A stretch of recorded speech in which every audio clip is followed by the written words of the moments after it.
Welcome to SDH's MLS Weekend Review. We're going to go through all of the action, give you the final score, set up your standings, and get you prepped for the weekend that will be. Hearing from a lot of the principals and a lot of the newsmakers from the weekend that was. From your final scores, starting off on, as though what we always do is early first. FC Cincinnati shutting out Philadelphia Union by the score of 1-0 at TQL.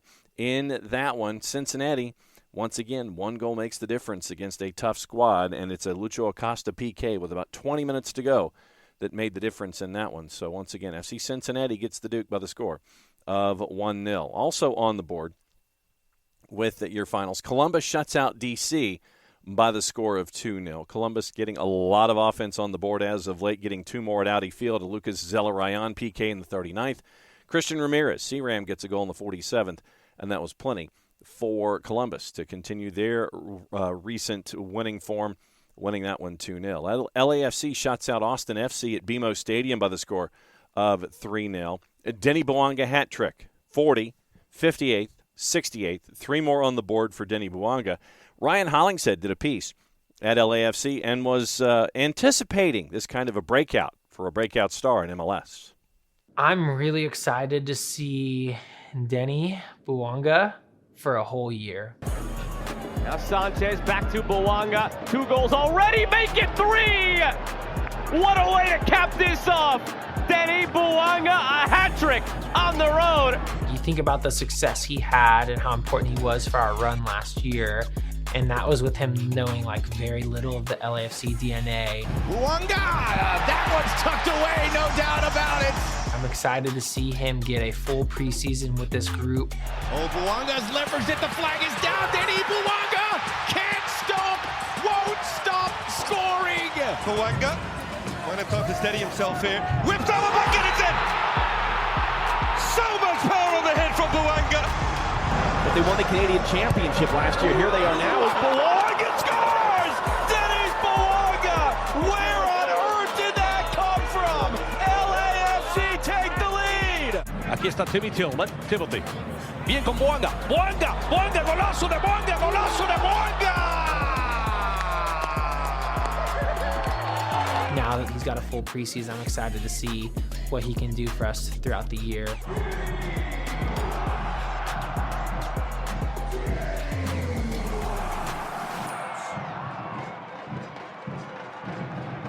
Once again, courtesy of our friends at LAFC, their own selves. Also on the board after LAFC on Big Fox gets the win, FC Dallas at DRVPNK gets the 1-0 win over Inter Miami. Jesus Ferreira scores in the 27th, and that's all.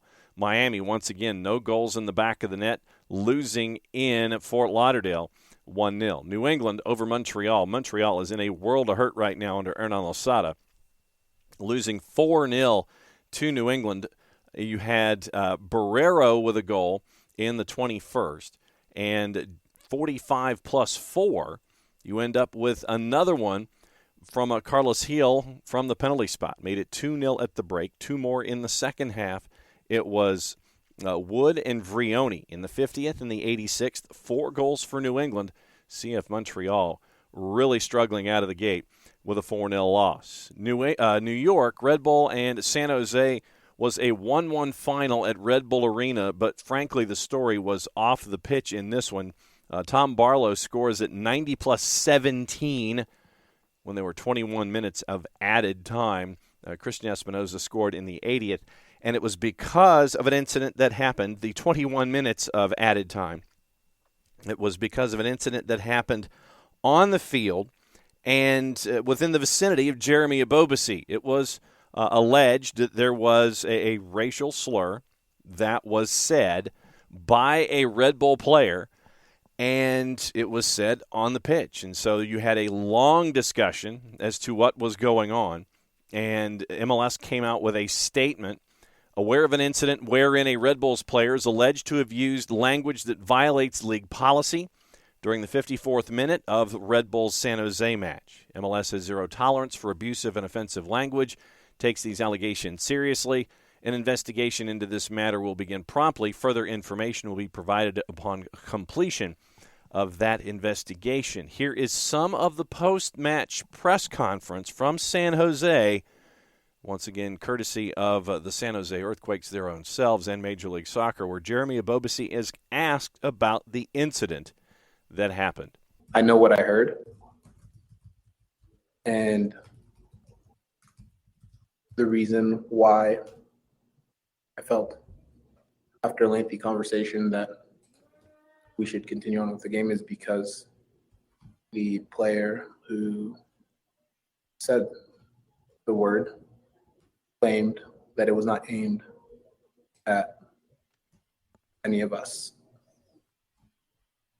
Whether that is a good faith comment or not, again, we'll see how the investigation goes on. But just a difficult moment. Once again, players being put in charge, forced to make a decision, manage all sorts of emotions because the system is not robust enough to capture moments and gain clarity within the matter of minutes, seconds that these actions happen. So, I think what's important is that the team was united in whichever step we move forward with. And that goes from top to bottom, coaches to players. Thank you, Jeremy. Unmuted. Let's go to James Muted. Moore. Unmuted. Hi, Jeremy. Thanks for speaking with us tonight.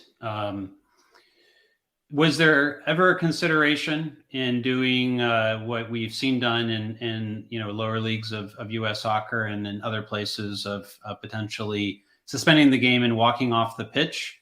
Or did you take the feedback that you got from the player and what they said at face value? Walk us through kind of the thought process of what you felt was best for that particular situation as a team. Thank you. Muted. Yeah, everything was on the table. Again, it's an especially emotional moment because when you're on the field, you don't have the same mechanisms to deal with that kind of behavior as you would if you weren't on the field. So you have to deal with them within the confines of our sport. And the fans that are in the stadium and the infrastructure that we have, from an officiating standpoint, there was not a conversation on suspending the game, to my knowledge. I do believe that the refs went through their process of talking to the captains, talking to the coaches, trying to capture what they could capture. Ultimately, I have to take what is said to me at face value and proceed with that knowledge. Unless I'm definitively sure that I can pinpoint the direction in which the wordage was hurled at, which I was not able to in that moment with 100% definity. But this is what it is to be, black in these situations. You can't be wrong. You can't overstep anything outside of what you know to be fact. So you have to proceed with absolute caution, even in moments of hurt where you are feeling rather powerless to handle the situation to the degree that you would like to yourself. Obviously, more on this story as it continues to develop in Major League Soccer among the league, the Earthquakes, and Red Bull. Also on the board, New York City FC and Atlanta United, a 1-1 draw. Atlanta United finishing with 10 at Yankee Stadium. Yorgos Giacomakis scores for Atlanta United in the 70th minute, but 2 minutes later, Gabriel Pereira, around a screen, gets it past Brad Gazan.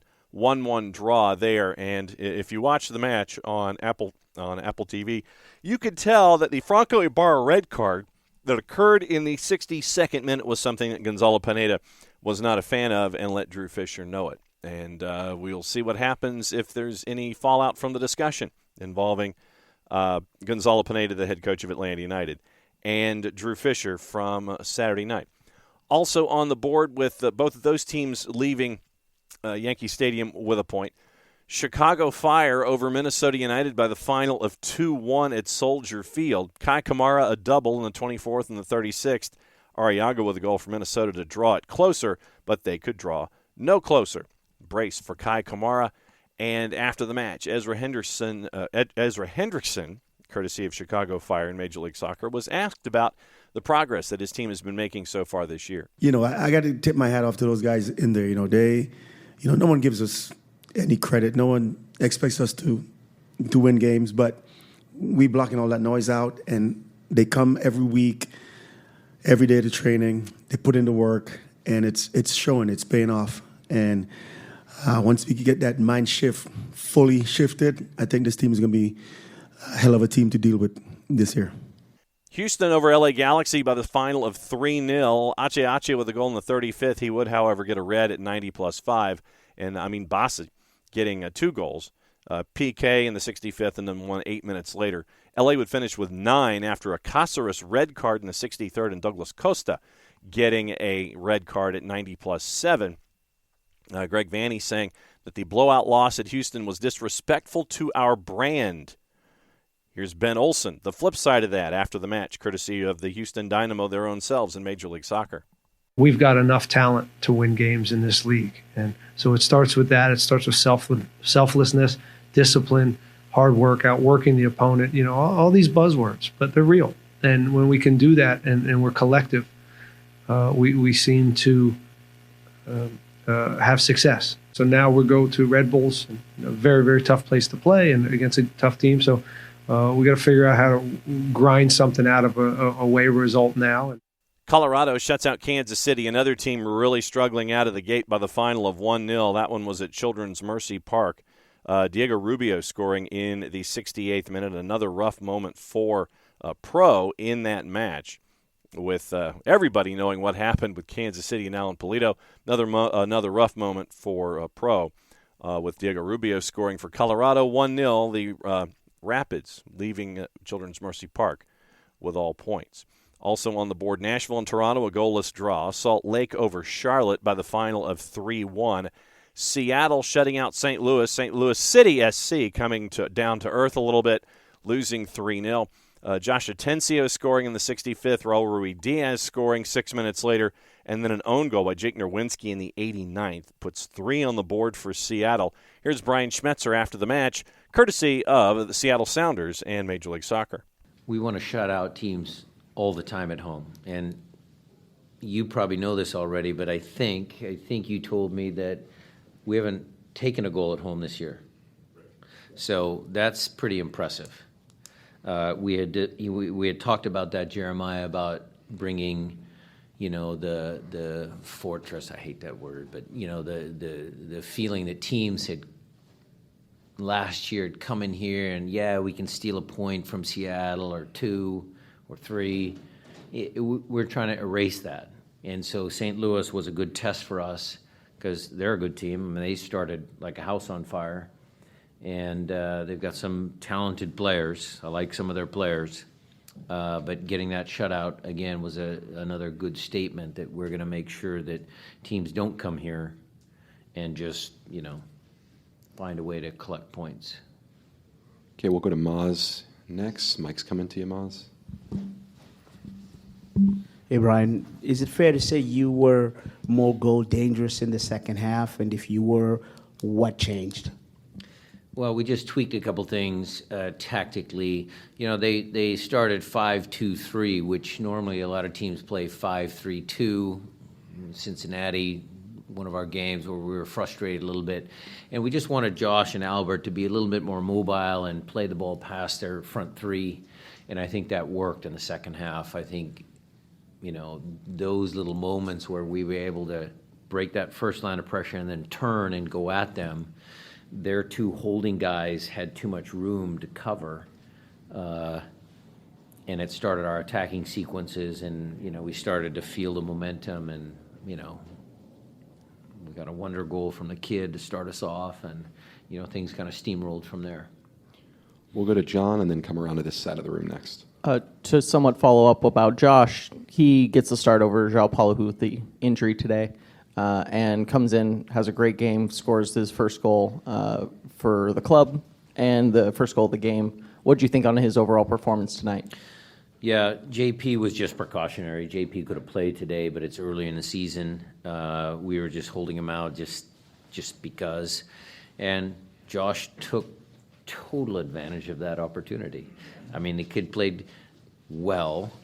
Now, he struggled a little bit in the first half. There were some moments that he and Albert couldn't find a game and couldn't make the game for us. But in the second half, boy, the kid certainly turned it around and had one hell of a half. And I don't usually do what I did for younger players, subbing them off to let the crowd applaud. But I did because of the quality of that goal. That goal should be goal of the week for sure, and that's credit to the kid. Last game on the board, Vancouver shutting out Portland by the final of 1-0 at BC Place. The goal on the board came in the 74th minute for Vancouver, and so they got through the final 20 minutes after that. Vanni Sartini makes three changes in the 82nd minute to kind of make sure that he could get out of town with the win, 1-0. So White with the goal to make it a 1-0 final. Here's Sartini after the match, courtesy of our friends at the Vancouver Whitecaps in Major League Soccer. The key that we have a very good team, and we had the ball much more than them. We had a lot of chances. I was a little bit angry at the end of the first half because I thought that in the first half we were a little bit cocky with the ball and trying to do something beautiful instead of something efficient. I think that the result is a liar. There's more goals between us and them. And I'm happy that we won at the end. But again, if you don't score the goals that you need to score, if at the end they had a big chance, they could have tied 1-1. And with the guy, close to the goal, he went out. So it's a reminder for us that it's good to play well, but when we go at them, we need to go at them. Another strong performance for Brian White. Do you feel like he's maybe finding his form after maybe a slower start to the season? I think he didn't have a slow start. I think he has a good start, but he just didn't score. But he was, I would say, instrumental to the fact that the team was creating chances and being in the right position at the right moment. I think that Brian did very well, and I'm very happy that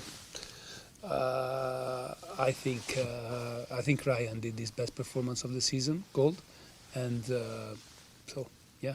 So that's all your finals, your standings right now in the Eastern Conference, and this is through 7 matches for the most part. Cincinnati at 17 points, New England at 16, Atlanta United is at 14, Columbus Crew at 13, Nashville at 11 points, Chicago at 9, ahead of New York City FC on goal difference. Chicago have only played 6 matches. Same for Orlando. They have 8 points and have played the one less match and are ahead of Toronto on points per match average.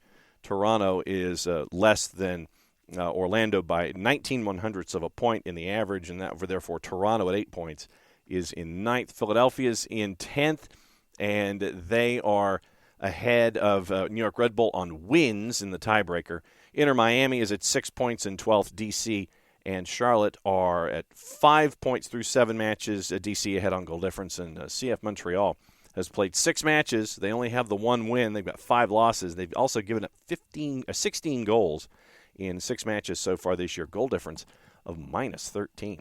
In the West, Seattle now on top of St. Louis City SC, 16 points to 15. LAFC is at 14. Dallas, Minnesota, and San Jose are all at 11 points. And it is Dallas ahead right now with All the tiebreakers coming through, so it's Dallas, Minnesota, and San Jose at 4, 5, and 6. Houston is at 9 points right now through 6 matches, ahead on points per match average over Vancouver. Austin is at 7 points through 6 matches, and they are above the playoff line. Salt Lake, RSL, and Colorado Rapids are at 6 points each. Portland is at 5 points. LA Galaxy and Sporting Kansas City, 2 of the Blue Bloods in Major League Soccer, they are at 3 points right now. So let's take a look at the upcoming schedule and see if you've got early juice boxes that are laid out with Major League Soccer here as we navigate through yet another week and get everybody squared away for the weekend. Early numbers on the 15th. A lot of action at 7:30. You've got 6 matches going on simultaneously. CF Montreal, a home favorite to DC United at a -119. DC United north of +300. Charlotte FC hosting Colorado. They are a +102. Colorado north of +250. Crew at a -104 hosting the Revs at a +275. NYCFC hosting Nashville, even money +100. Nashville to win is a +269. Red Bulls hosting Houston Dynamo at a -152. Houston is north of +430. Toronto FC, Atlanta United. Atlanta United is a road favorite, slightly, at a +161. Toronto FC is at a +166. 8:30 starts. Austin FC is a -115, hosting Vancouver at a +286. Chicago Fire at 8:30, hosting Philadelphia. The Union are a road favorite at a +150, basically. Chicago is a +177. FC Dallas hosting RSL at a -135. RSL is a +359. Minnesota United is a +116, hosting Orlando City. The purple team's at a +229. St. Louis City SC back home to take on FC Cincinnati, and they are favored at a +131. FC Cincinnati's at a +186. 2 West Coast games at 10:30. It is Portland hosting Seattle and Cascadia, and Portland is a +170. Seattle on the road is a +147. San Jose hosting Sporting. San Jose is a +112. Sporting is a +231. 1 match on Sunday, El Tráfico, and it is at Dignity Health Sports Park. Galaxy are a +191 with LAFC coming to town. This one could get ugly as LAFC is a +133. That is all your numbers, and that's your MLS Week in Review. Looking backward before we go forward. We'll be looking at it all week long here at SDH for everybody here as we get you ready for Matchweek 8 in Major League Soccer. For Jason, for Jared, for Nick, I'm just John. Play it safe, everybody. Enjoy the matches in Major League Soccer. That's your Week in Review.